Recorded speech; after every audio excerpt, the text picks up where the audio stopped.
You are standing at the digital checkout, your cursor hovering over the Buy Now button. A $200 price tag feels like a barrier.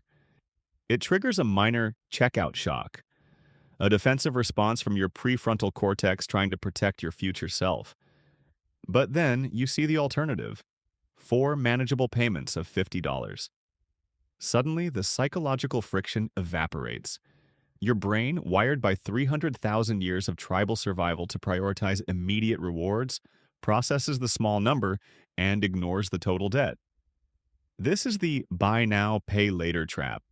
You think you're being strategic with your cash flow, but you've actually invited a financial vampire into your house. You aren't just buying a hoodie or a blender, you're selling your future labor for a present hit of dopamine. Participating in a system designed to separate you from money you haven't even earned yet. Betting that you won't do the math on the architecture of the scam. And the first thing you need to understand is that you're not broken. You're not broken. You're not lazy. And you're not some uniquely defective modern consumer who lacked the moral fiber to resist a shiny button on a glowing screen. You are a pattern-detecting mammal confronting a payment system precisely engineered to bypass the pain signals that once protected your tribe from immediate loss. What used to happen at checkout was useful. That wince, that pause, that tiny constriction in the chest when the total flashed on the screen, that was not inconvenience. That was a defense system. That was a defense. That was your brain performing a forensic audit of the psyche in real time, reconciling desire with depletion, present pleasure with future labor. BNPL removes that audit. It slices the number into fractions and then hands your nervous system a lie small enough to swallow. This is the neuroaccounting hijack. It takes macro debt and disguises it as micropayment. It converts a whole obligation into a series of soft whispers. It dissolves checkout shock, and with it the last healthy friction standing between you and a bad decision. That is why the service feels smooth. That is why it feels intelligent. That is why it feels like optimization. But convenience in this context is not neutral. Convenience is a weaponized bypass around your rational economic machinery. The total price is still there. The debt is still there. Your future obligations are still there. But your brain, ancient and efficient and biased toward the immediate, now encounters a smaller number and experiences less alarm. This is cognitive price dissonance, the split between what the object costs and what your mind consents to notice. You tell yourself you are only moving money around. You tell yourself you are preserving optionality. You tell yourself you are maintaining flexibility. But the architecture underneath is doing something else entirely. It is separating consumption from consequence just long enough for the decision to clear. It is muting the internal alarm long enough for your identity to become collateral. This is why the transaction feels so emotionally light and becomes so financially heavy. The system does not need you to be foolish. It only needs you to be human. Now step back and conduct the adult exercise you were never meant to perform: a forensic audit of the psyche followed by a forensic audit of the business model. Ask the primitive question first. If this were truly a favor to you, why is it so profitable to them? The answer is almost offensively simple. These companies do not exist because they wanted to make your life easier. They exist because when you remove friction from the point of sale, you increase throughput. You increase average order value, you increase conversion, you increase repeat purchasing, you increase the probability that you will buy something you would not have bought if confronted with the whole price all at once. The Consumer Financial Protection Bureau documented the sales pitch BNPL firms use on merchants, and it reads like a confession. Providers advertise 41% increase in average order value, 30% increase in conversion, 20% increase in conversion and top-line sales, and even 85% higher merchant AOV compared to other payment methods. Read that again slowly. The product is not optimized for your savings, it is optimized for merchant revenue. You are not the customer in the deepest sense. You are the inventory, you are the behavioral margin, and the academic evidence gets even colder. A Journal of Marketing study found BNPL adoption is associated with higher purchase incidents and larger purchase amounts because installment framing reduces perceived financial constraints. A Central Bank of Ireland paper found people spend 4.39% more using BNPL than debit. And after prior BNPL use, they were 22.2% more likely to buy a discretionary product. The mere expectation of future BNPL availability increased present debit card spending by 3.1%. Because your brain begins budgeting with tomorrow's borrowed permission before tomorrow even arrives. A Harvard paper found instrumented BNPL use causes a permanent increase in total spending of around $60 per week, concentrated in retail. Permanent, not a blip, not a seasonal wobble, a restructured baseline. This is mathematical inevitability.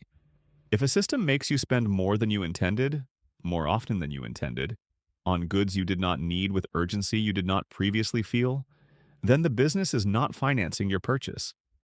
It is financing your misperception. This is the invisible equation. The firm monetizes the gap between your short-term emotional relief and your long-term cash flow reality. That gap is where the profit lives. That gap is where your future labor gets harvested. That gap is the architecture underneath. And once you see that, zero interest stops sounding generous and starts sounding strategic. You have also been taught to collapse all debt into one moral category, and that confusion serves the machine. Older wisdom made a distinction, even when it expressed it crudely. Debt for a productive asset, a house, a vehicle that reliably expands your ability to work, tools for a business, sometimes even education if the payoff is real and measurable. This was at least debt entering a negotiation with future utility. Risky, yes. Sometimes destructive, yes. But the rationale was legible. The thing being financed either retained value, produced value, or materially expanded your earning capacity. BNPL specializes in something far more predatory: debt for consumption, debt for appearance, debt for accelerated mood regulation, debt for a hoodie, a skincare bundle, concert tickets, decor, sneakers, gifts, cosmetics, and mid-tier objects that begin losing emotional charge almost immediately after arrival. Financing a $50 hoodie is the worst kind of financial decision, not because $50 is enormous, but because the asset dies faster than the obligation. The pleasure curve collapses before the payment schedule does. The thing enters your closet while the debt remains active in your calendar. You have effectively rented a fleeting emotional state using future wages. This is the vampire cost structure. Not just late fees, not just penalties. The deeper vampire costs are temporal. You have imported tomorrow's labor into today's impulse, and now tomorrow must work to extinguish yesterday's mood.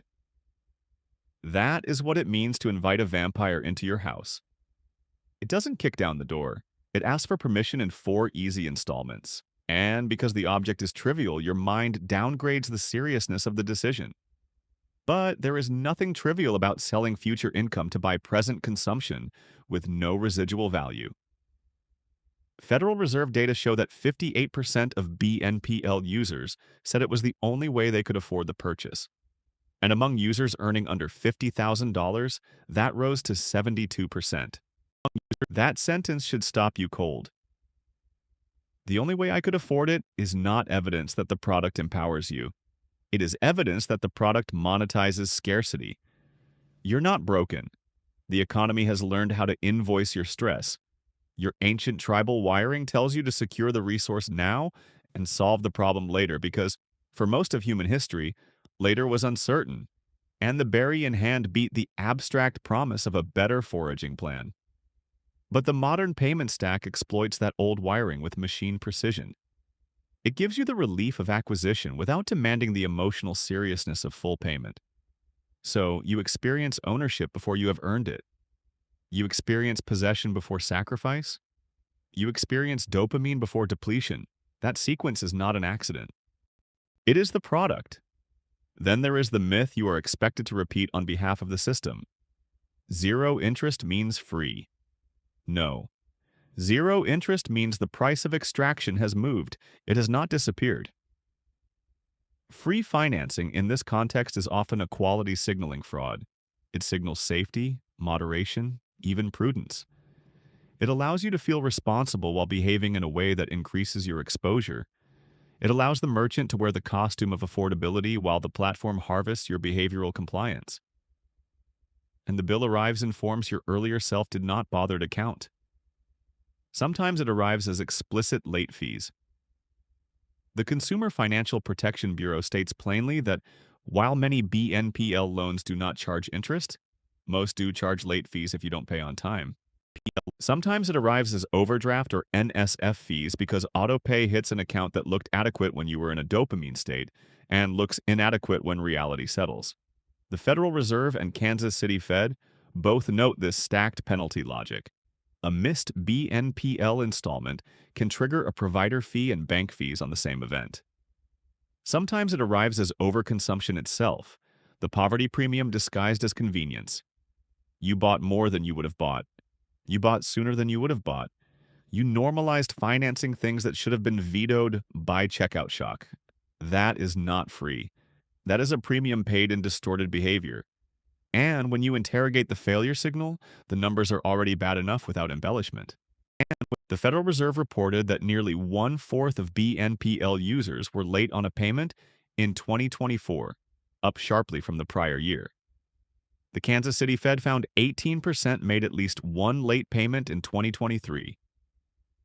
Philadelphia Fed data showed about 22.1% of users in Q4 2023 did not pay fully on time when you combine some late payments and no payments.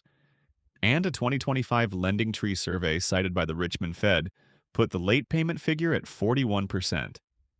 So depending on which data set you interrogate, the failure signal ranges from roughly 1 in 5 to more than 4 in 10. That is not a rounding error. That is not a niche misuse case. That is a live warning light embedded in the system.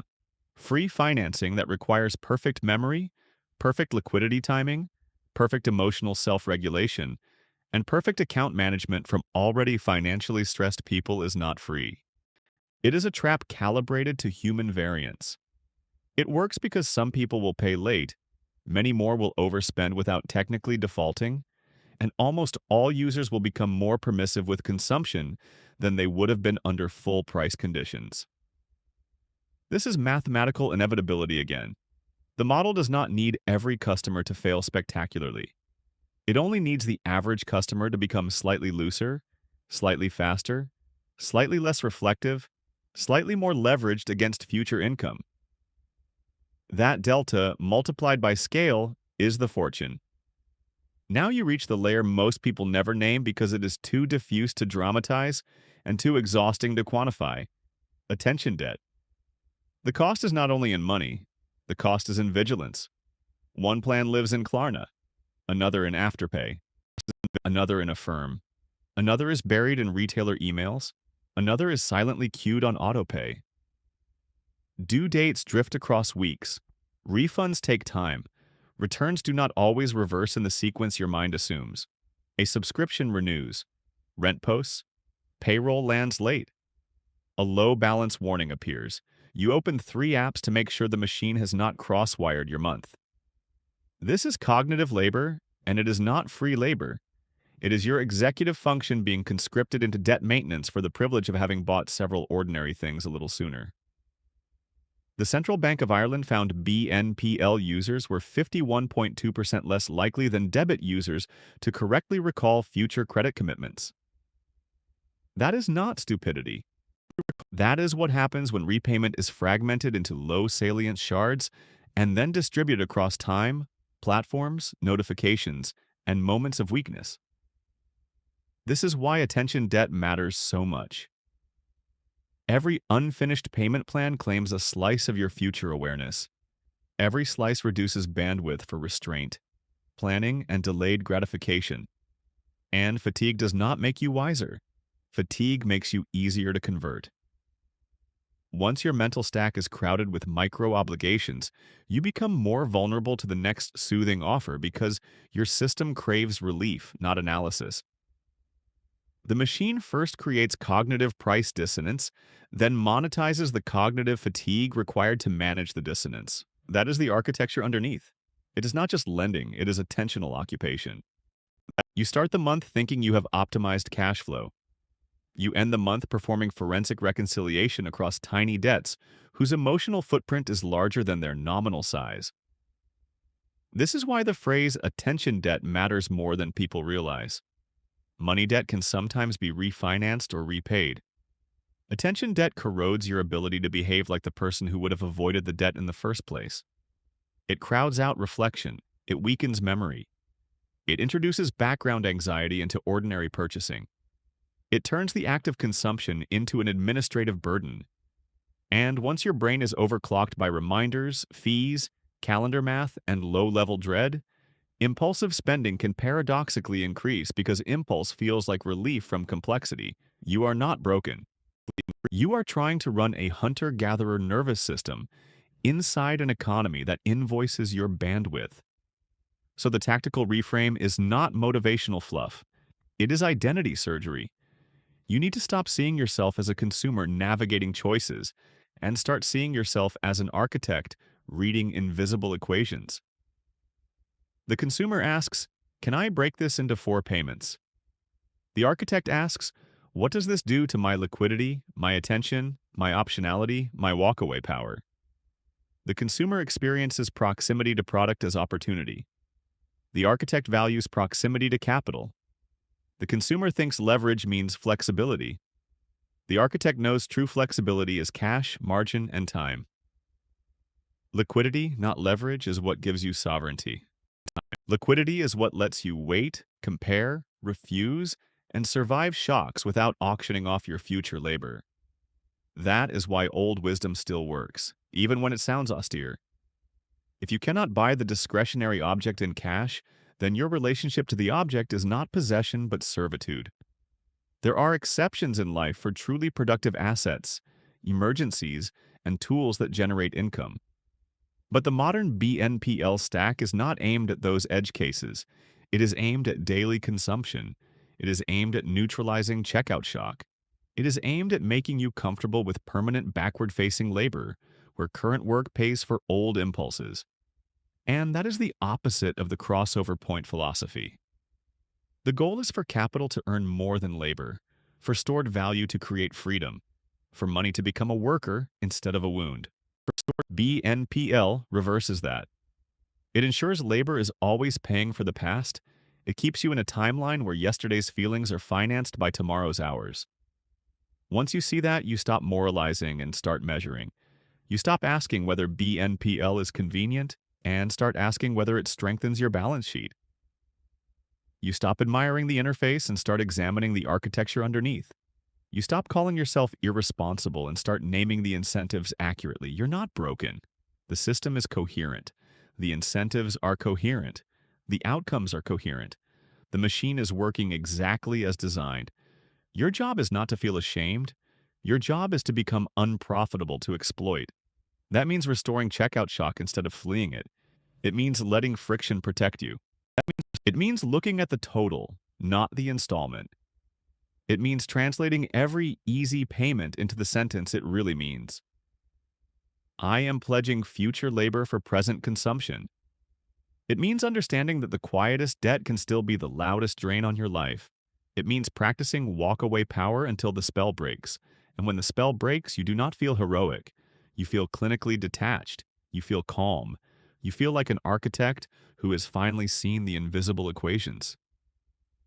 You no longer need the machine to tell you what is affordable because you can read the balance between desire, liquidity, labor, and time for yourself. You no longer confuse convenience with wisdom. You no longer mistake a smaller number for a smaller cost. You no longer let a vampire into your house and call it budgeting. You stand at the digital checkout and see the whole scene with forensic clarity. The nervous system, the interface, the merchant incentive, the frictionless conversion funnel, the future obligations, the attention debt, the mathematical inevitability. And because you can finally see it, you can finally refuse it. Follow the old wisdom. If you can't pay cash, don't buy it. We are building the architecture underneath the machine.